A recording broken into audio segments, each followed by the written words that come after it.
Parece que a muchos nos ha afectado, pero esto estaba previsto de comenzar a las 7 de la noche y por mi culpa ha comenzado después de las 8. Mil perdones. ¿Cómo comenzó esto? No sin mi voluntad, sin conocerlo.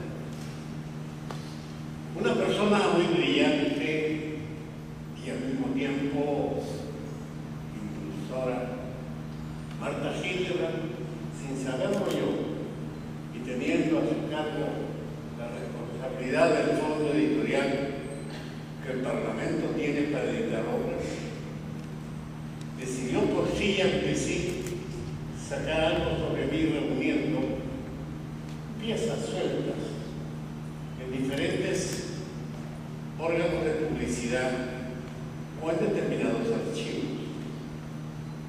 Pero había algo que no podía existir en ninguna parte. Ni mi infancia, ni mi juventud. Porque no merecieron, por supuesto, ninguna mención mayor en la prensa nacional. Y fue así como me pidieron, y aquí está el representante de las oficinas que han tenido su cargo durante 4 años, el trabajo, la tarea, porque don Rafael también es un hombre que ha puesto junto con todo su equipo técnica y sapiencia en la edición de esta obra. Esta obra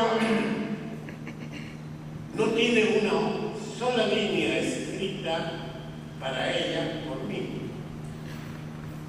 No, es lo que a lo largo de mi vida he escrito, o lo que a lo largo de mi vida se ha escrito sobre mí. De manera que este volumen de cerca de 700 páginas es simplemente un documental. Si piensan que aquí van a encontrar un escrito que yo haya producido en los últimos años, no lo van a encontrar. Encontrarán declaraciones ante posteriores. Por eso, ya que me había metido en esta aventura y tuve entonces que escribir sobre mi vida en el colegio y sobre mi vida en la universidad y al mismo tiempo sobre mi juventud y mi infancia, que de repente me animé y estoy en un parto intelectual doloroso. No creo que sea necesario, pero tengan la seguridad de que voy avanzando, aunque lentamente. ¿Por qué? Porque este libro me ha detenido durante mucho tiempo, aunque yo no haya escrito nada para él. Imagínense que van a encontrar, quienes cualquiera, porque tengo entendido que el fondo editorial ya tiene ningún representante de él. Esto se vende igual que si fuese una mercadería para la plaza pública. Han costeado su impresión, han acumulado los documentos. La extraordinaria tarea de organizar esos documentos, ordenarlos y darle un contenido orgánico a esa documentación tan abundante, que solamente comprende la mitad de lo que se recibió, felizmente, ha sido teoría. La práctica, la profesión y la habilidad del profesor Hammond. No lo conocía yo antes. Fue un entendimiento directo con la gente del fondo editorial del Cuba. Yo he conocido como un privilegio a Hammond después que hemos comenzado el trabajo. Y por eso dije, hay algo tan especial en el destino de esta obra que es preferible ver cómo se continúa. mandaron al final ya terminado el molón ese que sale de páginas, ¿no? Y que comencé a leer apresuradamente. Había que prorrogarlo. Bueno, los fondos iniciales fueron en tiempo, imagínense si tienen antigüedad del asunto, de Marta Hindenburg con la presidencia en la Cámara de Alba Castro, presidente de la Cámara. No sé en qué periodo ha sido presidente, pero hace algunos años. Cuando ya iba a salir, el prólogo estaba de turno a Bugatás. De manera que aquí está el prólogo de Bugatás, no del actual presidente. Y en el trabajo han quedado accidentados muchos de sus autores materiales e intelectuales, porque parece que en el Parlamento las cosas se revelan con mucha velocidad. Y parece ser que mudan a los funcionarios y simplemente uno encuentra de repente que tienen, no he venido ni una sola vez a pisar el Parlamento en el fondo editorial. No conozco sus oficinas y de sus jefes he conocido a los que fueron a mi estudio para conversar conmigo. De manera que mi participación en la obra es simplemente la de quien tiene el orgullo de ver reunido por mano ajena y talento ajeno lo que yo he producido a lo largo de mi vida y que nunca habría podido yo reunir. De manera que a quienes aquí trabajaron para esta obra y a quienes ella la hicieron de la nada, muchas gracias. Pero había necesidad de algo también diferente. Cuando me preguntan, doctor, ¿quién es? ¿Cómo armamos la ceremonia? Pensando como de costumbre, pero hoy es el recuento del partido. La gente del partido pues hará la presentación correspondiente. Estoy concatado porque he hablado 7 veces durante los homenajes a Ernesto Alaiza. Tanta resistencia tampoco. De manera que esta mañana me tuve que echar un discurso ante la familia y la gente íntima mía, como le decía mi señora que está ahí al frente. No había sino cabezas blancas y caras arrugadas. De modo que, pero que todos conocían la vida de Alaiza. Y había que pulirse porque para hablar delante de quien conoce la verdad hay que tener cuidado. Nadie admite el contrabando ni la ficción. Y por eso he tenido que pulirme más como otro agregado. Normalmente yo soy de pista larga, pero aquí hay que sintetizar. Y recordaba yo que un famoso escritor que tenía 5 días, famoso intelectual, leyendo, su mujer le pregunta, pero ¿cómo si solo vas a hablar 15 minutos? Llevas tantos días leyendo. Ay, hijita, si tuviera que hablar 2 horas no tendría que leer nada. Pero para sintetizar en 15 minutos lo que debo decir, tengo que leer mucho para saber el porqué. Bien, entonces dije, si de mano ajena, sin antecedentes ni peticiones, ha nacido esta idea, voy a hacerle la distinción de buscar también manos totalmente inocentes para el enojo.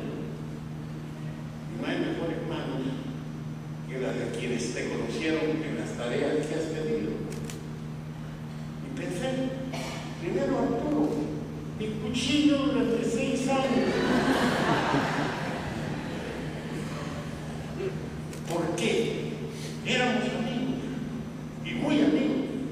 Algo más, la vez que fui candidato a la presidencia de la República, él me ayudó para escribir algunos de las exposiciones que se hicieron, pero siempre discrepantes, un centralista cerrado y un defensor de la economía de empresa y de la libertad de empresa a ultranza. Entonces, tenía que poner muchas discrepancias, pero la principal fue que cuando llegó al municipio, llegó a la lista opuesta a la mía. Y prácticamente lo empujaron como neutral, independiente, ¿verdad?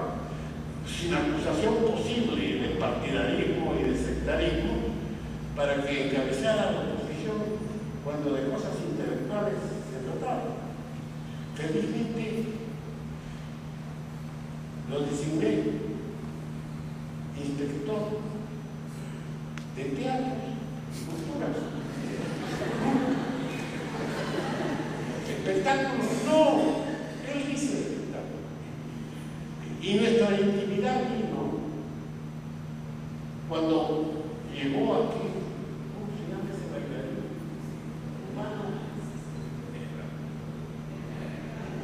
El mambo, que tiene 2 medios.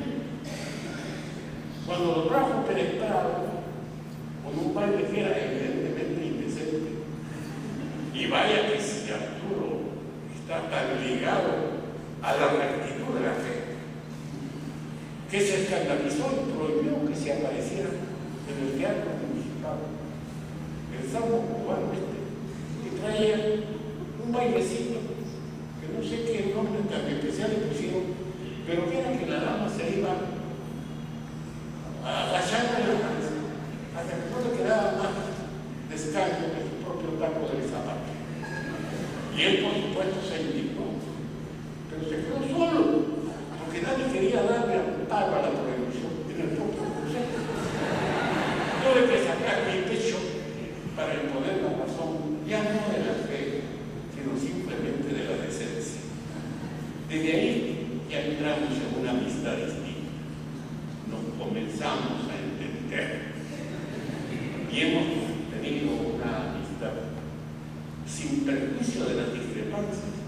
Que dije, Arturo sería un buen lector para decir muchas verdades, porque me fiscalizó durante 6 años en el Consejo Provincial de Lima y confesó al final. Lo hemos expurgado por todas partes, lo hemos espiado, lo hemos seguido y nunca le hemos encontrado una falla. O es un grandísimo zapato o es realmente un inocente.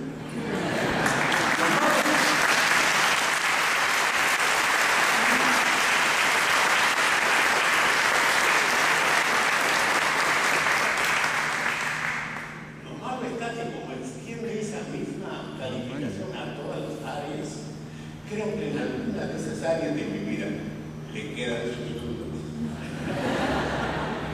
No estoy totalmente limpio en la memoria de Arturo, pero fue porque él mismo llamaba a las artistas que tenían que calificar para armarse de valor frente a ciertas peticiones y a ciertas escenas en las cuales el público Arturo tenía allá.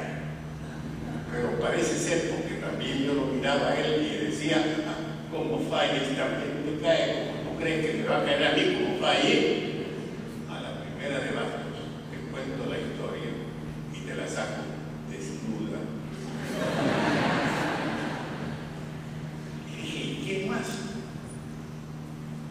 ¿Había escuchado a Alfredo? Hay una exposición crítica muy objetiva y le agradezco igual que a todos los que han intervenido. Es un privilegio haber tenido los comentaristas que he tenido. Alfredo no me quería, como me confesaba. No solo no me quería, me tenía cierta ojeriza. Decía, ¿hasta dónde este Dios es un puro camuflaje? Dice cosas, se las estarán dictando, ¿quién lo inspirará? Bueno, yo he sido siempre igual, pero escuchado hoy en el análisis, que se lo he escuchado varias veces en diferentes sitios, con esa hondura y esa elegancia, es un privilegio y te agradezco, Alfredo.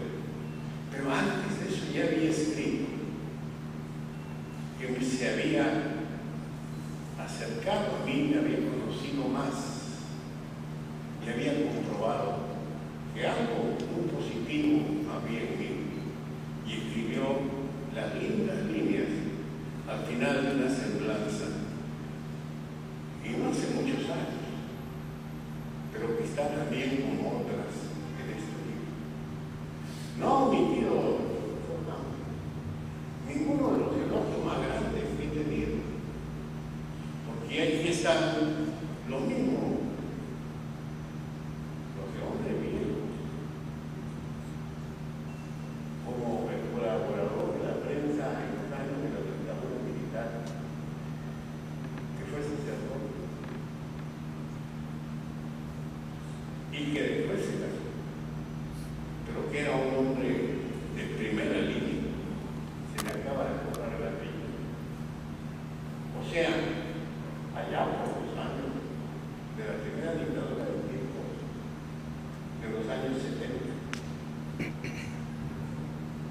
hasta los últimos comentarios, pasando por lo de Chile y por lo mismo que ha mencionado Arturo, cuando recién después de haberme reconocido, me confió su diálogo con François, que había guardado con gran severidad, seguramente para no darme alas, teniendo el beneficio de una opinión como la que le había expresado uno de los más grandes sociólogos americanistas que el mundo ha producido a través de este francés, gran catedrático en las universidades de París.